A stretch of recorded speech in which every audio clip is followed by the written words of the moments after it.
Vivid verses. The October sun filtered through the kitchen window of their Oak Ridge bungalow, casting geometric patterns across the granite countertop where Mark Tesler stood chopping vegetables. It was a Saturday morning, the kind that used to mean lazy brunches and farmers market runs together. Now, it meant precision. Dice the bell peppers into uniform cubes, mince the garlic fine enough to distribute evenly, season the chicken thighs with the exact ratio of paprika to cumin he'd calibrated over 3 trial runs.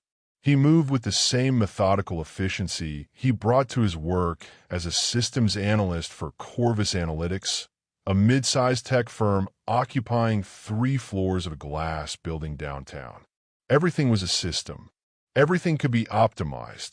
From the living room, he could hear Sarah scrolling through her phone, the distinctive sound of her thumb flicking upward, punctuated by occasional huffs of agreement or indignation. She'd been spending more time in those online groups lately, the ones with names like Women's Worth Warriors and Reclaim Your Labor. Mark had noticed a shift about 2 months ago, the way certain phrases had begun creeping into her vocabulary. Emotional labor, unpaid work, domestic servitude. He wasn't opposed to the concepts. They had merit.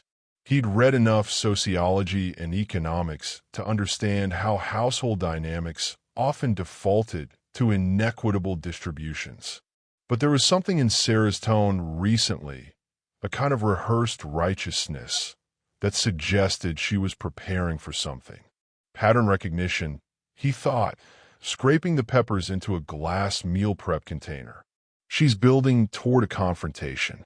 The question is what form it takes, and when she chooses to execute. They've been married for 4 years, together for 6. Sarah worked part-time as a marketing coordinator for a boutique design firm called Clementine Creative, pulling in about $32,000 a year to his $95,000. She'd reduced her hours after they'd bought the house, claiming she wanted to focus on building a home rather than climbing a corporate ladder that didn't interest her. Mark had supported the decision. It was her choice, her life. But choices had consequences, and consequences had math. The kitchen timer chimed. Mark pulled the roasted Brussels sprouts from the oven, their edges perfectly caramelized. He'd made enough for the week. Breakfast frittatas, grain bowls with grilled chicken, a vegetarian chili that would last 4 days. It was Sunday meal prep, a routine he'd adopted 6 months ago when he realized how much money they were hemorrhaging on takeout. Sarah appeared in the doorway, arms crossed. She was wearing her serious conversation face, jaw set, eyes narrowed slightly. The same expression she'd worn when she'd insisted they buy the house instead of continuing to rent, when she'd wanted to adopt a second dog. He'd successfully argued for fiscal prudence on that one. "We need to talk," she said. "Here it comes." Mark set down his knife and turned to face her fully, giving her his complete attention. "Okay." She gestured toward the kitchen table. They sat across from each other, the same seats they occupied for dinner every night. She brought her phone, which she placed screen down on the table between them. A prop or a reference sheet. He wasn't sure yet. "I've been doing a lot of thinking," Sarah began. "About our marriage. About what's fair." Mark nodded. "Go on." "I work part-time, yes. But that doesn't mean I work less than you. I do everything here. All the cooking, the cleaning, the laundry, the shopping, managing the house, the bills, the social calendar. Do you have any idea how much time that takes? How much that would cost if you had to hire someone to do it?" The commodification argument. "I have some idea," Mark said evenly, "though I'd be interested in your specific calculation." Sarah seemed momentarily thrown by his lack of defensiveness. She'd expected resistance, he could tell. She picked up her phone, tapped it a few times, then read from her notes. "According to multiple sources, if you were to pay market rates for the domestic labor I perform, cooking, cleaning, household management, errand running, it would cost approximately $20,000 per year. That's being conservative. Some estimates go higher." "What sources?" Mark asked, not confrontationally, Genuinely curious. Independent economic studies. Articles by labor economists. It's well documented. Could you send me those sources? I'd like to review the methodology. Her eyes flashed. This isn't about methodology, Mark. This is about respect. About recognizing my contribution. I'm not disputing that you contribute, he said calmly. I'm trying to understand the basis for the valuation. Different methodologies produce different numbers. Some include childcare, which doesn't apply to us. Some use median wages for professional housekeepers. Others use minimum wage. The variance matters. Sarah's jaw tightened. Fine. Let's say it's $15,000. Let's say it's $10,000. The point is, I'm working without compensation while you get a paycheck every 2 weeks. Mark leaned back slightly, fingers steepled. You receive compensation. We have a joint account. You have full access to the household income. Your income. The income one generate, yes, which I share completely. You've never had restrictions on spending. You've never had to ask permission. That's not the same as having my own money. My own recognition. Interesting. This isn't actually about fairness. It's about identity. About feeling diminished. Mark kept his expression neutral. What are you proposing? Sarah took a breath. This was the moment she'd been building to. I want $20,000. Paid to me as back compensation for the work I've done. And going forward, I want either equal financial contribution from you for my household labor, or I stop doing it. You going on strike, Mark said. I'm establishing boundaries, Sarah corrected. I'm no longer willing to provide unpaid labor. Mark was quiet for a moment, running the numbers. $20,000. Their savings account had $31,000, earmarked for emergencies and eventually a down payment on a rental property. She was asking for 2/3 of it. And if I don't agree to pay, he asked, then I stop doing the work. Effective immediately. I'll do my own cooking, my own laundry, clean my own spaces. You handle yours. We split the bills 50-50. You pull your own weight. She thinks I can't. She thinks I'm helpless. That I'll crumble and capitulate within a week. The realization was crystalline. Sarah had convinced herself that he was dependent on her domestic labor, that the household would collapse without her management. She'd built this entire negotiation strategy on a false premise. Mark felt something that wasn't quite amusement, wasn't quite sadness. More like the detached interest of a scientist observing a flawed experiment. All right, he said. Sarah blinked. All right what? All right to the strike. We'll split everything 50-50. You handle your responsibilities, I'll handle mine. We'll each pay half the bills from our individual accounts. She stared at him. You're not going to pay me? I'm not going to pay $20,000 for a retroactive bill I didn't agree to know. But I'm completely willing to restructure our arrangement going forward. Separate finances, separate responsibilities. Clean division. Mark, I make $32,000 a year. Half the mortgage alone is $1,400 a month. Add utilities, insurance, groceries. Then you'll need to adjust your budget accordingly, Mark said, or increase your income. You could go full-time at Clementine, or find a higher-paying position elsewhere. You have marketable skills. Sarah's face was reddening now, the way it did when she felt cornered. You're being intentionally obtuse. The whole point is that I've been working. I've been contributing. You're just refusing to acknowledge it financially. I acknowledge it, Mark said. I'm grateful for everything you've done, but I didn't sign a contract agreeing to pay $20,000 for services rendered. You're retroactively trying to impose terms I never agreed to. Going forward, if you want to stop providing those services, that's your right. And I'll adapt. You won't last a week, Sarah said, and there it was, the assumption laid bare. You don't know how to run a household. You've never had to. Mark met her eyes. I guess we'll find out. The first thing Mark did after their conversation was open a new checking account at Pinnacle Bank on Monday morning. He transferred exactly half of their savings, $15, $500, into the new account and set up automatic payments for his half of every bill. Mortgage, $1,400. Utilities, $110. Internet, $45. Insurance, $190. Subscription services they'd accumulated, $67. He created a spreadsheet breaking down every shared expense, sent Sarah a copy, and included a note. These are the monthly costs I'm covering. Let me know if I've missed anything or if you want to renegotiate any of the shared services. She didn't respond. On Tuesday evening, he stopped at Harmon's Grocery, the regional chain 3 blocks from their house, and spent 90 minutes shopping with militant precision. He'd spent Sunday afternoon researching meal planning strategies, batch cooking techniques, and cost-per-serving optimization. His cart contained whole chickens, cheaper than buying pieces, dried beans, rice, seasonal vegetables, oatmeal, eggs, and a selection of spices he'd been meaning to upgrade anyway. Total cost, $87.43 for 2 weeks of food. He'd already done the math on their previous food spending. Between groceries and takeout, they'd been averaging $950 a month.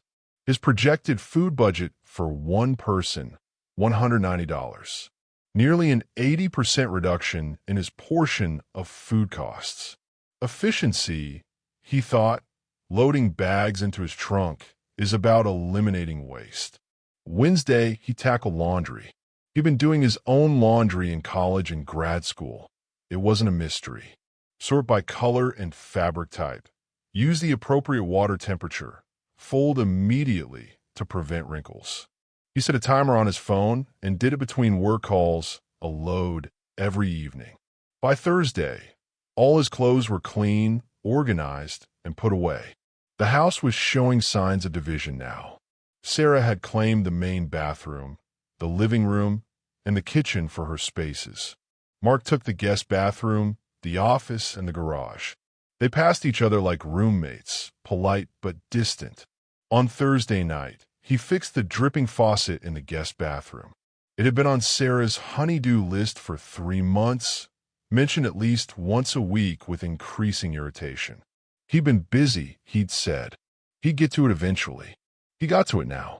22 minutes, a $7 washer from Benson's Hardware, and 1 YouTube tutorial later, the drip was gone. Sarah noticed. He could tell by the way she paused in the hallway Friday morning, listening to the silence where the drip had been, then continuing on without comment. By the end of week 1, Mark had established a routine that functioned like clockwork. 5:45 a.m. Wake up, shower in the guest bathroom. 6:15 a.m. Breakfast, overnight oats prepared the night before with fruit and nuts. 6:45 a.m. First work session, emails, urgent tasks, planning for the day. 12 p.m. Lunch, prepped on Sunday, reheated in the microwave. 12:30 p.m. Afternoon work session. 5:30 p.m. Exercise, a 30-minute run through the neighborhood. 3 days a week, plus bodyweight exercises on alternate days. 6:30 p.m. Dinner, prepped on Sunday, sometimes requiring minor assembly. 7 p.m. Evening tasks, laundry, cleaning, meal prep for the next day, household maintenance. 9:30 p.m. Reading or a documentary. He'd started working through a backlog of books on his shelf. One Sarah had always interrupted. 10:30 p.m. Sleep.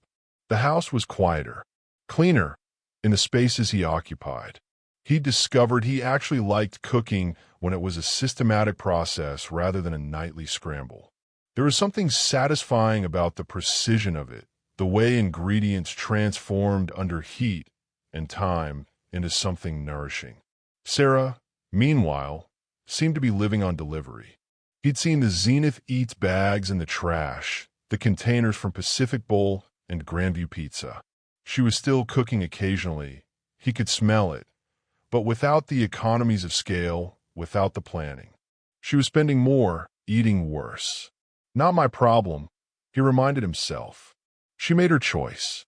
On Saturday of week 2, Mark spent the afternoon in the garage, organizing tools and creating a maintenance schedule for the house. He downloaded the manuals for every appliance, identified the recommended service intervals, and built a calendar. HVAC filters, monthly. Gutter cleaning, quarterly. Water heater flush, annually. He was replacing the air filter in the upstairs hallway when Sarah appeared at the top of the stairs. "You're doing house maintenance now?" she asked. "It's part of ownership," Mark said, sliding the new filter into place. "These are supposed to be changed every 30 days. We've been running on the same filter for at least 4 months. The inefficiency was probably adding 15 to 20% to our energy costs. I didn't know they needed to be changed that often." "It's in the manual." He closed the panel. "I've set up reminders." Sarah watched him for a moment.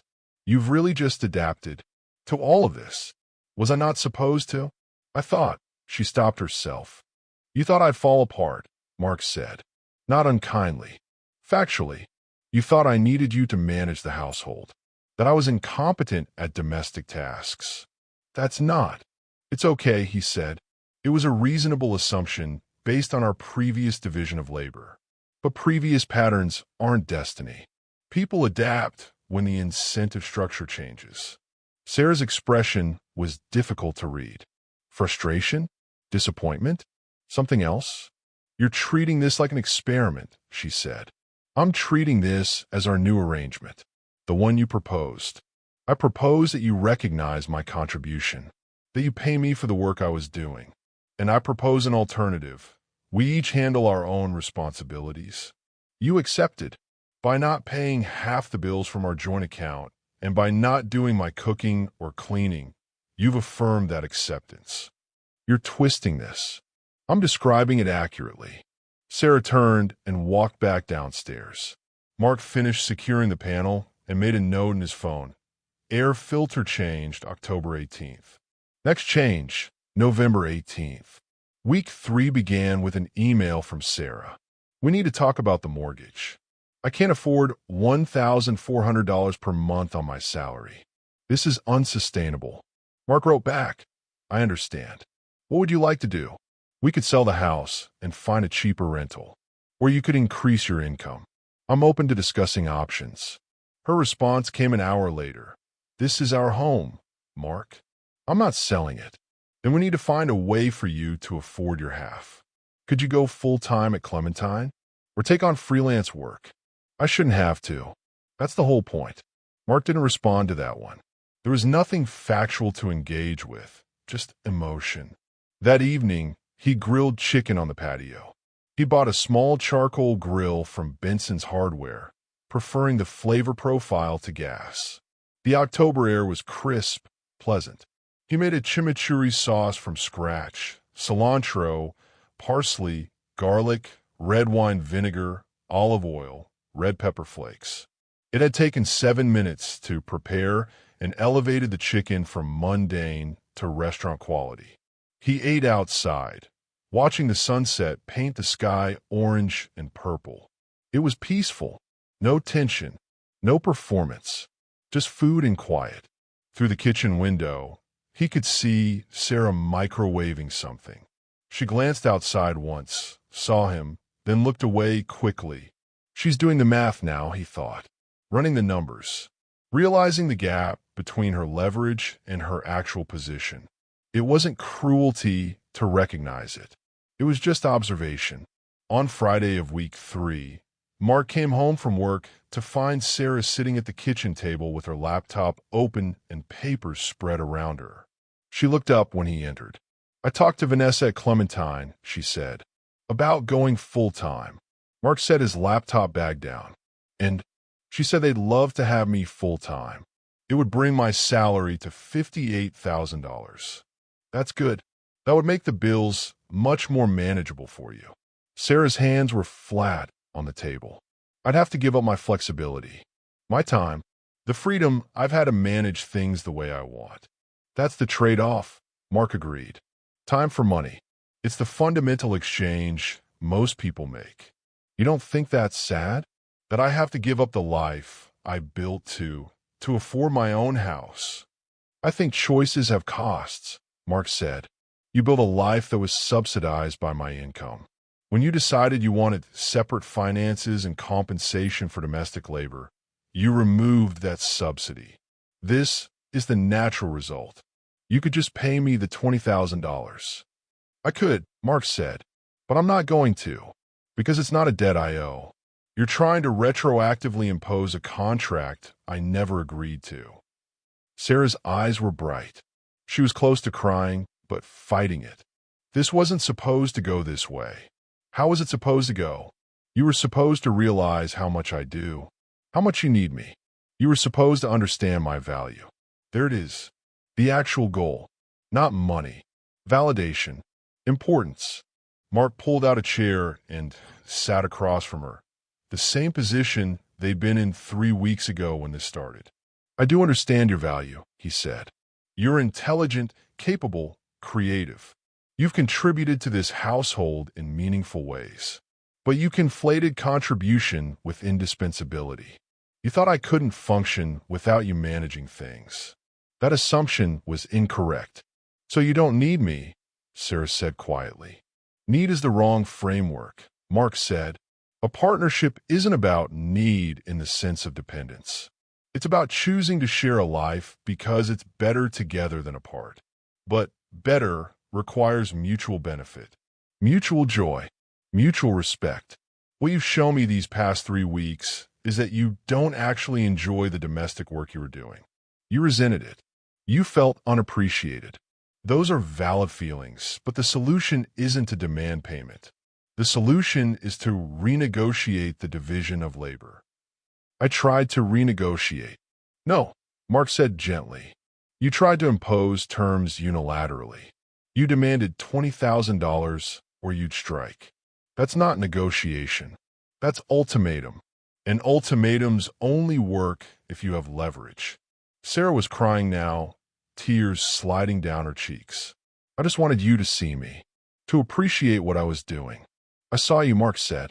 I appreciated you. But you wanted something more than appreciation. You wanted dependency.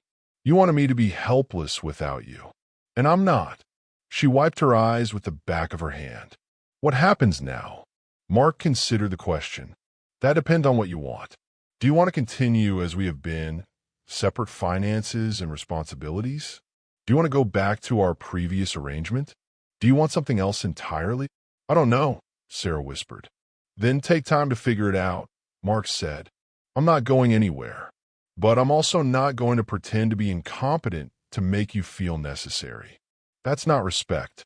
That's performance. He stood, picked up his laptop bag, and headed to the office to finish his workday. Week 4 passed in a strange limbo. Sarah took the full-time position at Clementine, which meant her schedule shifted. She left earlier in the morning, came home later in the evening. They saw each other less, which seemed to be what both of them needed. Mark continued his routines. He'd optimized his meal prep down to 90 minutes every Sunday. He'd fixed the garbage disposal, replaced the weather stripping on the front door, and deep cleaned the garage. The house had never been in better condition, at least the parts he was responsible for. He'd also started enjoying the solitude. The evenings alone with a book, the mornings with coffee and silence. He'd forgotten what it was like to exist without constant low-level negotiation, without the ambient tension of someone else's unspoken expectations. It was week 5 when Sarah approached him with a different energy. Not combative, not apologetic, something more thoughtful. I've been thinking, she said. They were in the living room, neutral territory, about what went wrong. Mark lowered his book. Okay. I think I was angry about something I didn't know how to articulate. It wasn't really about the money or the housework. It was about feeling like I'd made myself smaller to fit into our life. I cut back my hours. I took on the domestic role. And somewhere in there, I started to resent you for letting me. I didn't ask you to make yourself smaller, Mark said. No, Sarah agreed. But you also didn't notice when I did. Or maybe you noticed, and it was convenient, so you didn't question it. Mark absorbed that. It was fair. He'd been passive in their division of labor, accepting the arrangement she'd proposed because it worked for him. "You're right," he said. "I didn't push back when you took on more domestic work. I benefited from it and didn't examine whether it was healthy for you." "For us." Sarah nodded slowly. "And I didn't tell you I was unhappy. I just let it build until I exploded. That wasn't fair either. So where does that leave us?" Mark asked.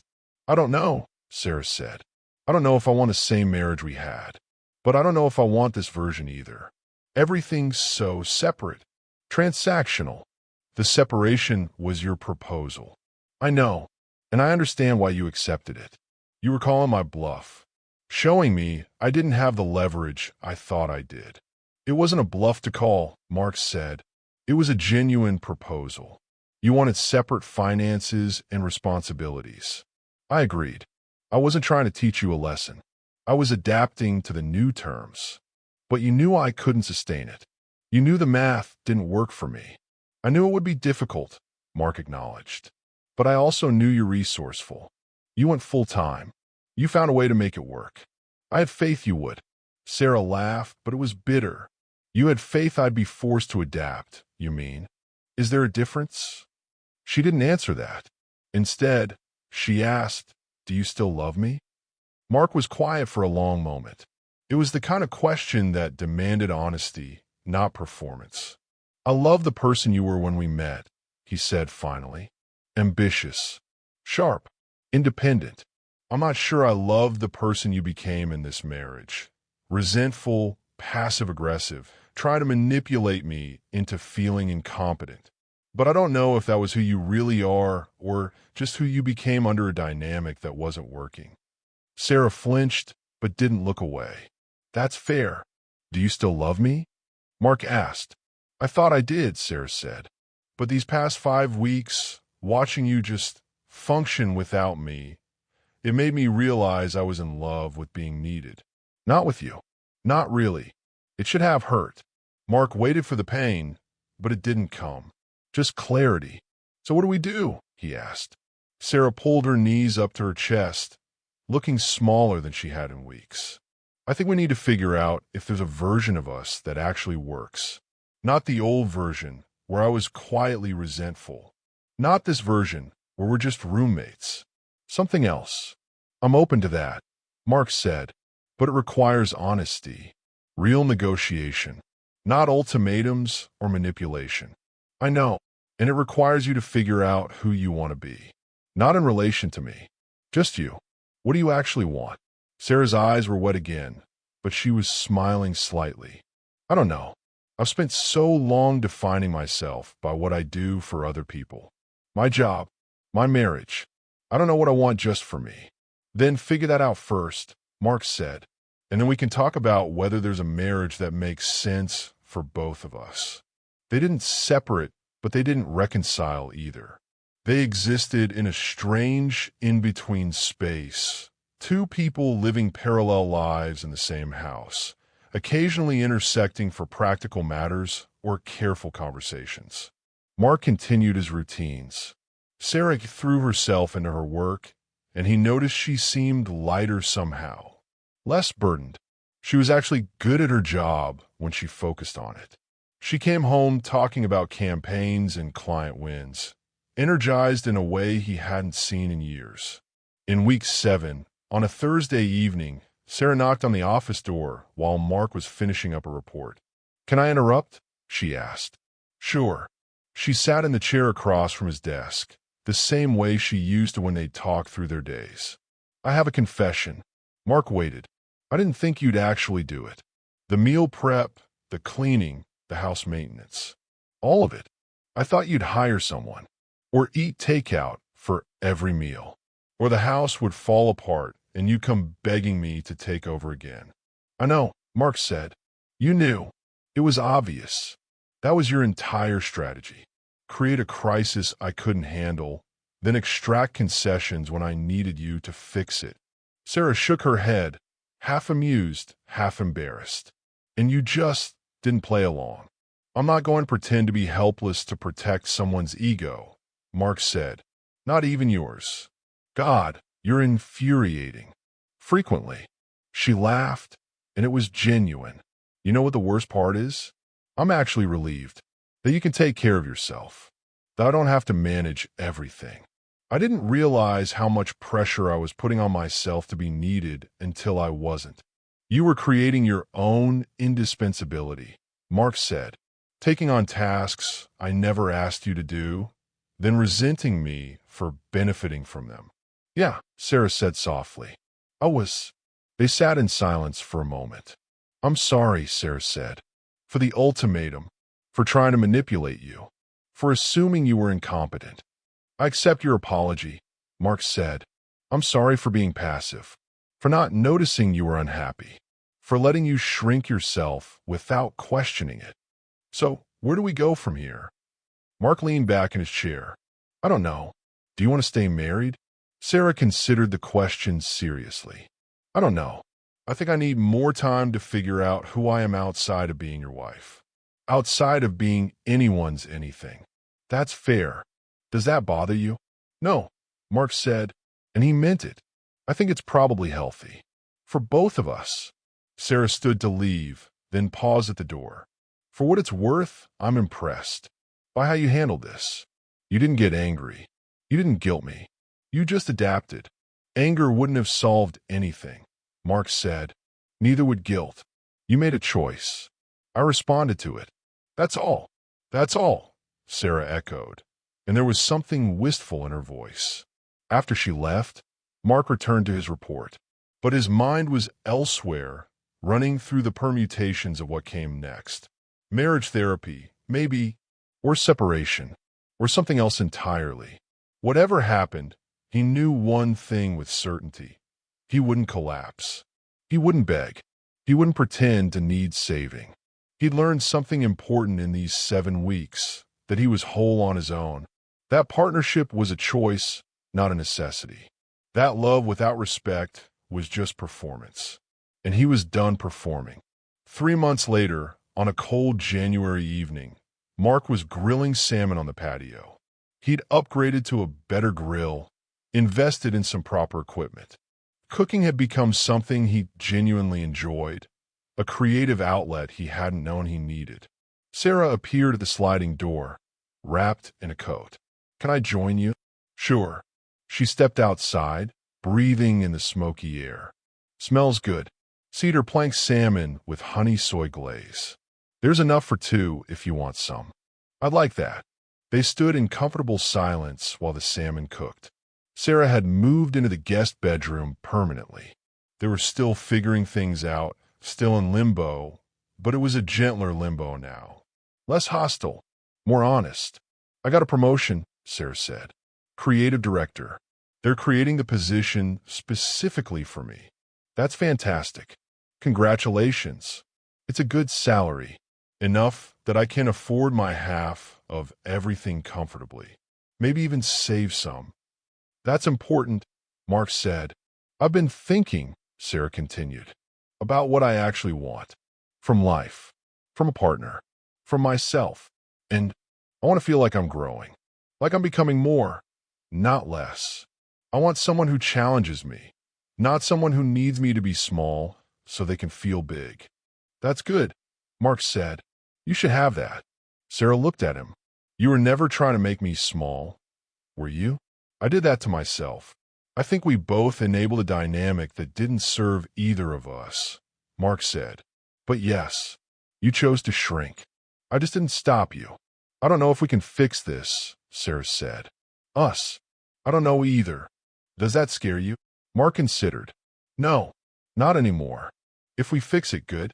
If we don't, we'll both be okay. That's what the last 3 months have shown me. We're both capable of being okay alone. Is that enough? Sarah asked. Just being okay? No, Mark said. But it's the foundation.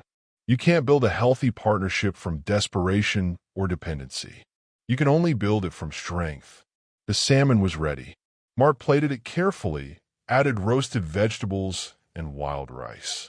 They ate outside despite the cold, bundled in coats, the space heater Mark had installed humming beside them. This is really good, Sarah said. Thanks. I've been experimenting. With cooking. With life. With being alone. Yeah, I've been experimenting too, Sarah said. With work. With friendships. With figuring out who I am when I'm not performing a role. How's it going? Better than I expected. Harder than I hoped. They finished their meal. Sarah helped them clean up, and they moved with an easy rhythm that felt familiar but different. Like people who knew each other well but weren't trying to prove anything. At the door to the guest room, Sarah paused. Thank you. For what? For not collapsing. For not making this easy for me. For showing me I needed to be stronger. You were always strong, Mark said. You just forgot for a while. Sarah smiled, sad but genuine. Maybe, or maybe I'm becoming strong now. For the first time, she went inside, and Mark returned to the living room with his book. The house was quiet, clean, functioning smoothly. He didn't know if Sarah would stay, if they'd rebuild something worth keeping. If love could grow back from the skeleton of dependency they'd mistaken for partnership. But he knew this. He would be fine either way. And that knowledge, that certainty of his own completeness, was the most valuable thing he'd gained from the whole ordeal. Not a victory, not a defeat, just clarity. And clarity, he'd learned, was worth more than comfort. Thanks for listening.